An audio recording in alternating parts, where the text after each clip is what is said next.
What you saw was the rough, rugged, and raw outlaw. I'm troublesome. In your wildest dreams, you couldn't picture a nigga like me.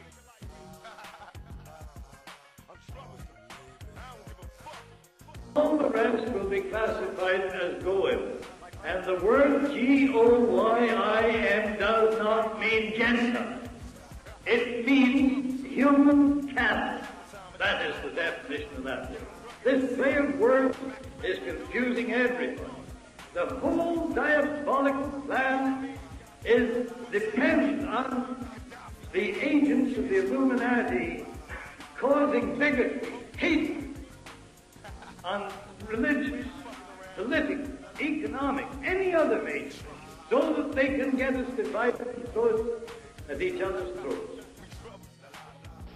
For the purposes of this presentation, we have referred to those in the international power structure as capitalists. But these men are not really capitalists in the classical sense.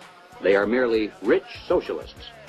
They have gained their vast wealth not through honest competition and free enterprise, but by political influence and favoritism, the granting of government protection to eliminate competition, and by gigantic fraud of the money system, backed by government force.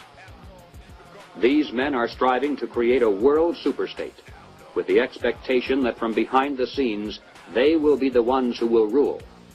Not free enterprise capitalism, but big government is the conspiracy's life force. World government is its ultimate goal. But what is the best way to sell big government and then world government to a people like ours, historically devoted to an independent republic of limited powers? The answer is simple. In revolutionary literature, the tactic is known as pressure from above and below. It's the strategy that Colonel House laid down in his book, Philip Drew, Administrator. Deliberately create problems, and then offer only those solutions that result in the expansion of government. Create conditions so frightful at home and abroad that the abandonment of personal liberties and national sovereignty will appear as a reasonable price for a return to domestic tranquility and world peace.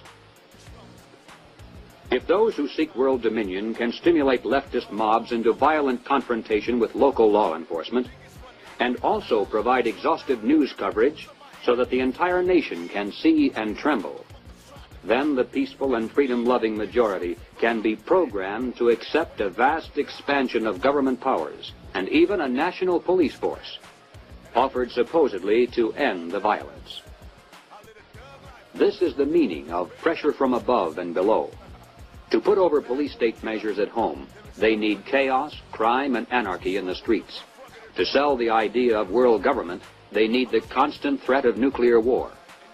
Or, as they say in revolutionary circles, the real action is in the reaction. Kunin carries the usual New Left credentials, and is a classic example of the extent to which a highly intelligent mind can be programmed by the establishment into thinking that it is acting against the establishment. For several days, police were told not to interfere. Meanwhile, university officials groveled in the face of outrageous propaganda charges. Kunin wrote, "In the evening, I went up to the U to check out a strategy meeting. A kid was giving a report on the SDS convention. He said that they offered to finance our demonstrations in Chicago. We were also offered ESSO, or Rockefeller money.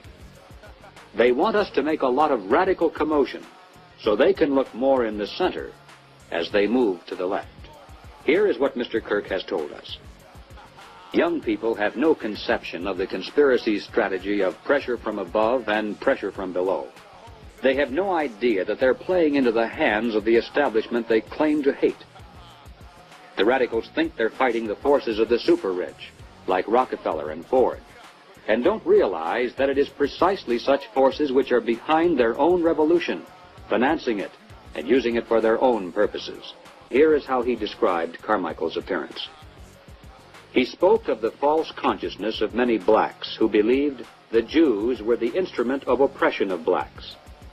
And he made note of the fact that one must understand that the overwhelming percentages of mortgages in Harlem was owned not by Jewish people, but by Morgan Guarantee Trust, the Morgan family, and Chase Manhattan Bank, the Rockefellers.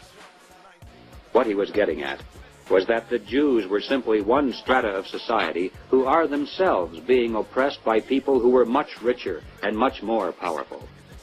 It was not long after this that Stokely Carmichael mysteriously was ousted from both SNCC and the Black Panthers. Rich men's corporations publish and popularize revolutionary books and songs. Through advertising, rich men's businesses subsidize revolutionary magazines. Rich men's tax-exempt foundations pour millions of dollars into left-wing organizations. The federal establishment in Washington provide weekly paychecks to thousands of hardcore revolutionaries. Former communist Jerry Kirk answers, "The idea is to create a situation where the people are so frightened of the violence all around them that they will throw their hands up in the air and demand, 'Federal government, do something.' And the only choice open will be martial law." But remember this, they entered Russia in the August and September of 1916. When Lenin died in 1924, there was not a single member of the First International of the Communist Party left alive or out of exile, except one or two who were initiated as members of the Illuminati. All the others, after they served their purpose, were liquidated, as happens to everybody that serves the Illuminati, whether they know it or not. As soon as they have served their purpose, they're wiped out with as little compunction as you and I would swat flies. The original writings of the order and sect of the Illuminati, there are 9 paragraphs that deal with how Freemasonry and other secret societies are to be wiped out after the Illuminati have been established their leader, king, despot of the world. So they don't play any favorites. Everybody except their own little clique are to be either wiped out or subjugated. Lenin said it didn't matter if 75% of the world's population was liquidated as long as they controlled the other 25%.